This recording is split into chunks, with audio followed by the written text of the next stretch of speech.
Hey, what's up, everybody? Bless up.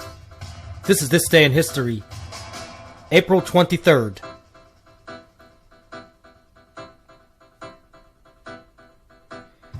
In 1861, after turning down the offer to command the Union Army to serve for his native state of Virginia, Robert E. Lee accepts the offer and commission to be Major General and Commander-in-Chief of Virginia's military and naval forces.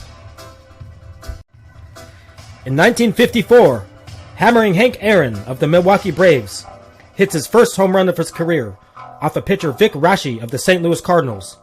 20 years later, he would break the all-time home run record and would finish his career with 755 long balls.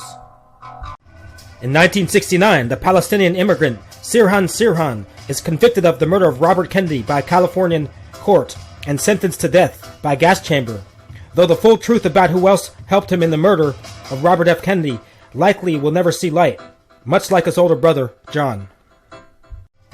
In 1989, 42-year-old basketball legend Kareem Abdul-Jabbar plays his last regular season NBA game for the Lakers. As part of his retirement ceremony, Jabbar was gifted a Rolls Royce from his Lakers teammates. In 1992, the largest McDonald's restaurant in the world and first in China opens up in Beijing. With 700 seats and 29 cash registers, 40,000 customers were served on the first day of business. In 1995, 4 days after Oklahoma City bombing at the Alfred P. Murrah Federal Building, President Bill Clinton declared a national day of mourning for the 168 lives lost. It was the worst such event in the U.S. until September 11th.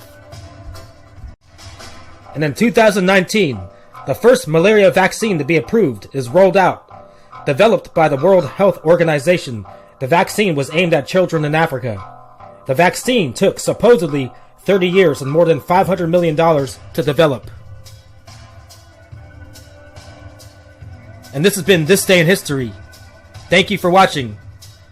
Be safe out there. Stay strong. And bless up.